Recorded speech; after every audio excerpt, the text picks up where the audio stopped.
Hi, Namaste. My name is Henry Giriraj. I'm a French-Canadian hypnotherapist, psychotherapist that has worked with thousands of clients. And my special field of interest is brainwashing and mind control by cults. A few days ago, I made a video to expose this guy who called himself Giriraj Swami. His legal name is Glenn Philip Teton. He is a complete hypocrite, and now he is embroiled in a sex scandal. Not to repeat myself, I will put a link under this video so that you can watch the video I made a few days ago. For those of you that are new to this philosophies of gurus in the Hare Krishna movement, I really recommend that you read this book, The 11th Naked Emperor, by my friend Henry Doctowski. It described very well what did happen when the founder of the Hare Krishna movement, Swami Bhaktivedanta, passed away in 1977. From 11, there is now more than 100 so-called spiritual master in Iskcon, and Giriraj is one of those so-called gurus. Giriraj has been an hypocrite for a very long time. There's an article that was written in 2011 in the Sampradaya Sun, and I will put a link under this video to that article. Giriraj had a steady girlfriend called Kunti Devi that you see here. They've been together, living openly together for more than 25 years. At one point, the Hare Krishna authorities told him that this was not the way to live for someone who was a monk who dressed in a saffron robe. So he had the brilliant idea to arrange a phony marriage for Kunti Devi. They choose a guy that was very innocent, possibly ignorant, and they organized a marriage, and very quickly the married man found out that there was no possibility of intimacy with his wife because she was the girlfriend of Giriraj. It was just like window dressing. Giriraj has speculated all kinds of false theology. At one point, he initiated a dozen young women in the so-called second initiation, and he made them promise that they would remain celibate for the rest of their life. He apparently had some sort of relationships with many of those poor girls who eventually mostly abandoned their vows of celibacy for life. Giriraj has possibly hundreds of people that he has initiated, people that consider him as their spiritual master, the person that will guide them to enlightenment, to pure devotion to Lord Krishna. But the problem is that he is an hypocrite who lives in a multi-million-dollar mansion in Santa Barbara, and it is clear that he treats being a guru as a business. People gives him money month after month, year after year, so that he can live a very luxurious life. But now, this young lady is coming forward to say that she had full-on sex with Giriraj in secret. The Hare Krishna movement immediately put out a letter stating that, hey, Giriraj has been diagnosed with dementia. That's why he's acting bizarre. That's why he had intimacy with Michelle Mayer.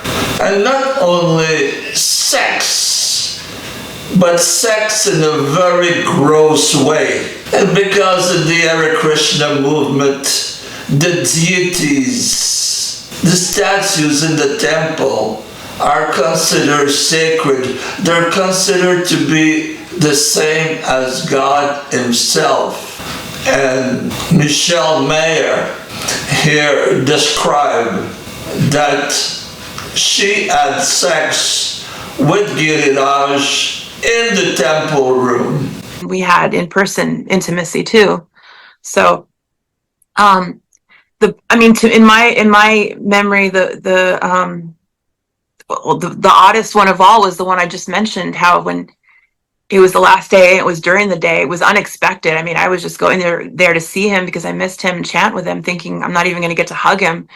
But we were alone and in front of the deities, and yeah, I mean, that was the last time. He just embraced me, and I mean, I didn't even have time to talk. He was just so happy to see me. And then when we did talk, he just told me how much he loved me. We told each other how much we loved each other, missed each other. And I wasn't, I wasn't expecting to do anything, but it just went that way. It's like boyfriend and girlfriend. I wasn't even thinking, and then, yeah, so like, we were making out, and he had my breasts in his mouth, and he had he was touching, and then under my dress, I wasn't naked or anything, but I had a dress on, so he was like lifting up my dress, and then after he like pushed my head down, and I gave him we had oral sex in the temple room. That was a little weird to me. Of all the the location, I guess, was weird, but it was lovely anyway. I mean, we're in love. What can I say? It was. So right in the temple room, she gave him a fellatio. And now she is giving interview to Narada from London, stating that this really happened. I personally wonder about the mental state of Giriraj.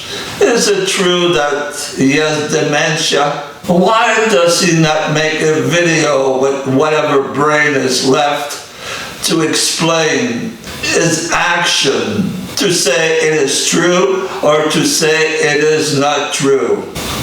And you wonder why Michelle Mayer, who claimed to be in love with the 77-year-old Giriraj, would give interview and basically throw her own guru under the bus.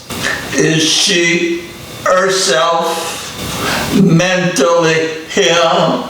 It is interesting that in this letter written by her own mother, her mom says, my daughter's not only mentally ill, she's violent. I'm afraid of her.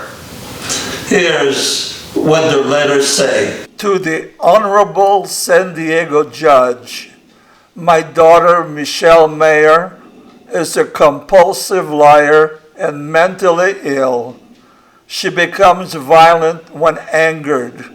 She has attacked and harmed me many times, and I have a restraining order against her for elder abuse. I live in fear of my life. Please consider this statement when evaluating her character. I don't want to see her harming any more of her victim. Mary McCauley, Stoddard. And at one point in the interview, she says that she had been sexually abused by her mom and her dad. Listen. Both of my parents were sexually abusive to me and abusive in a variety of ways. So like, it's not weird for me to have a father figure, turn it like that. It's pretty much normal in the sense that because my father was like that. So ladies and gentlemen, this is a story of cheating, lies, deceit, especially for the hundreds, possibly 1,000 disciples of Giriraj who think that their guru is a pure devotee of Krishna. And Giriraj is someone who has collected a disciple for more than 40, 50 years.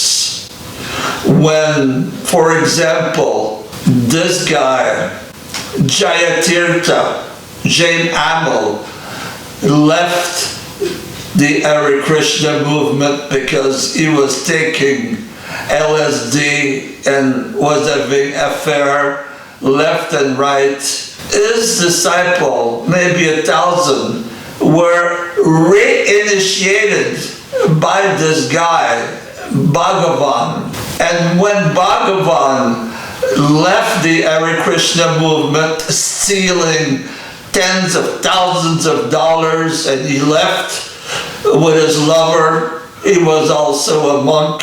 Then Giriraj came in and reinitiated the disciple of Bhagavan.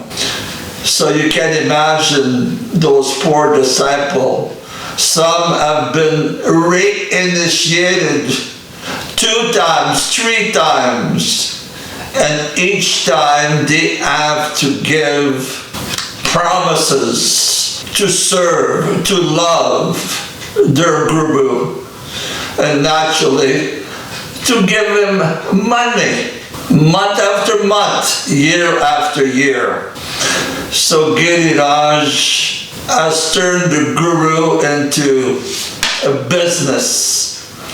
He is now a multimillionaire living in a mansion, but his soul is full of lies and full of deceit. And his girlfriend, Kunti, she's still living with him, but apparently she could not satisfy him sexually. He had to look elsewhere.